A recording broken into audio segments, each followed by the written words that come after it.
Hello and welcome to Absolute Trust Talk. This is our video podcast here at Absolute Trust Counsel. I'm Kirsten Howe. I am joined here by my associate attorney, Jessica Colbert, and we are here to do one of our favorite things on Absolute Trust Talk. Well, one of my favorite things. We're going to do a little bit of celebrity gossiping about celebrity estate plans, celebrity estate administrations. We're going to go back to one of our favorite cases that we've been following for a couple of years now, the O.J. Simpson case. And this is coming up now because just last week, a lawsuit was filed by O.J.'s executor against one of O.J.'s children. And Jessica, tell us a little bit about this lawsuit. This lawsuit has to do with O.J.'s Las Vegas home. And the executor is claiming that O.J.'s son, his name is Justin, may have somehow persuaded O.J. to either take title of the home in the name of an entity, an LLC in this case, or transfer this title in a way that makes it so that Justin owns 100% of the home. Right. And so Justin, apparently, according to all this stuff that just, if anybody out there from, O.J.'s estate or Justin's family is listening, this is all pure speculation. We're just basing this on what we have heard, not making any accusations. But Justin, apparently, according to the lawsuit, is the 100% owner of an entity that owns the home that O.J. was living in when he died. And so the executor is saying that whatever that home equity is, that's money that needs to come back into this probate estate. O.J. put up the down payment, O.J. made the mortgage payments, and it has increased in value since it was purchased. So that money needs to come back into the probate estate. That's the basis of the allegation. Yeah, and the executor has a job to do. The reason that he's trying to make sure that whatever he's saying OJ owned of this house, whatever he's entitled to, needs to come back into the estate is because part of the executor's job is what we call marshaling the assets. It's getting all the assets into the estate to be handled during the administration. The executor gets the assets into the estate, and then the judge decides what happens to them, how it gets distributed. But before anything goes to, any children, any beneficiaries, creditors come first. And we know OJ had a lot of creditors. That's right. He owed well over $100 million at the time of his death to the Goldman family. They got a civil judgment against him for killing their son, Ron Goldman. And that money that debt just kept growing over the years because OJ never paid it. So that was his biggest creditor. And the executor's job is to pull money back in order to make sure it goes to whoever gets it. That's not the executor's job. That's the judge's job. As Jessica said, creditors actually don't come first. The attorney comes first. The executor, the attorney, the expenses of administration get paid. And then what's ever left goes to the creditors. And if there's anything left, that's when the beneficiaries get their share. That's right. So let's talk about this LLC and why that might have seemed like a good idea. Yeah, first I gotta talk about something else called Homestead. So I don't know if every state has this, but California has it, Nevada has it, a lot of states have it. It's a law that says a creditor cannot take your home away from you. There's what's called a Homestead Exemption amount, and it varies by state. And so that amount of home equity is protected from creditors. In Nevada, that number is $605,000. So we know from what we read about this lawsuit that there was a mortgage on the property. So OJ, even if OJ owned it, he didn't have 100% home equity.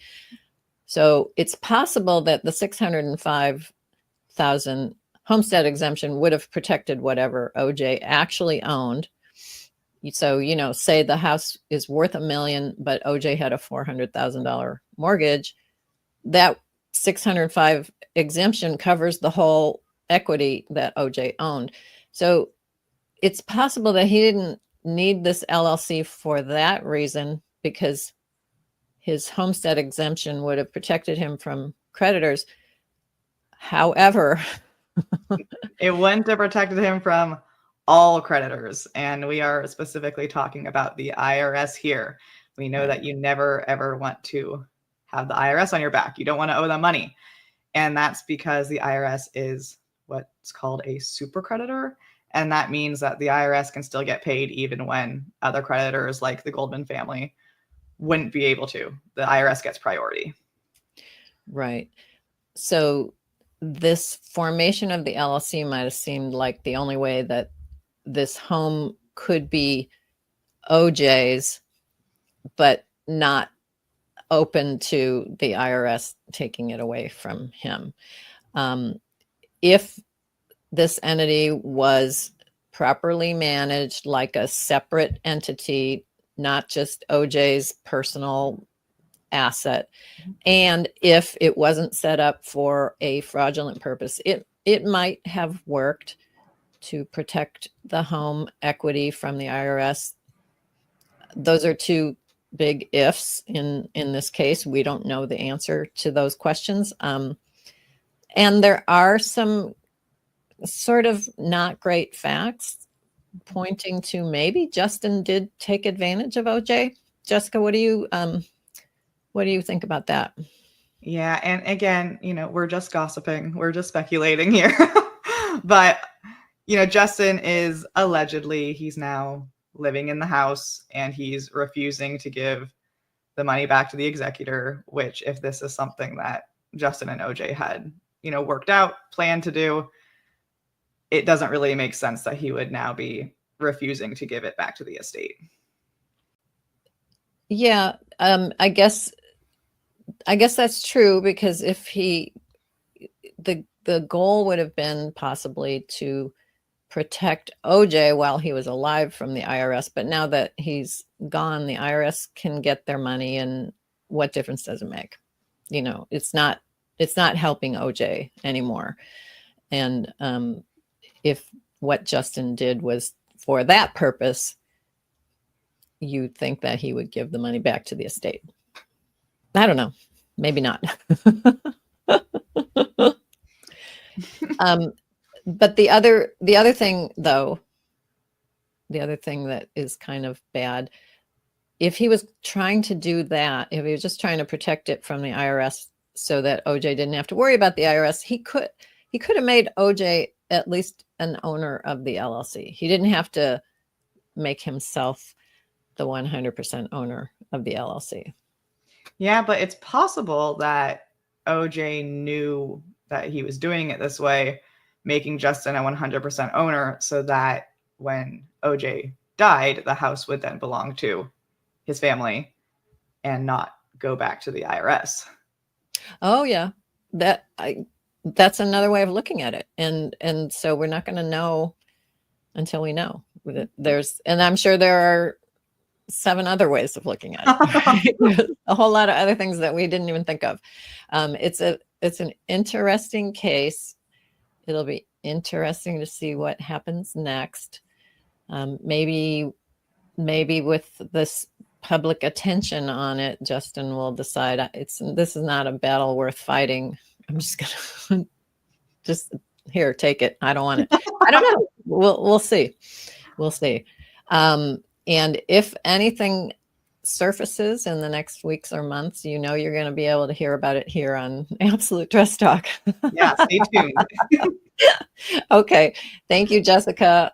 Thank you, audience, for tuning in. I hope you, if you didn't learn anything, at least you enjoyed it. And we look forward to connecting with you next time. Thank you for joining us today for another episode of Absolute Trust Talk Live. If you enjoyed listening in, then don't forget to subscribe. You can find us on Apple Podcasts or wherever you may listen by searching Absolute Trust Talk.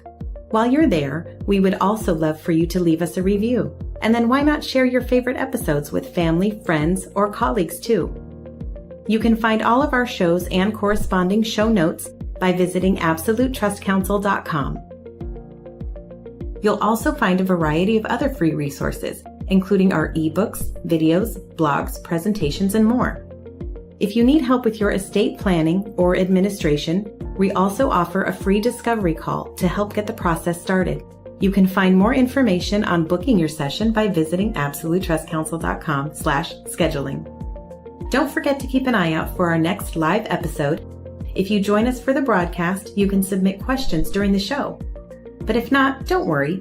You can always get in touch with us by sending a quick message to info@absolutetrustcouncil.com. Thanks again for listening. We'll see you soon.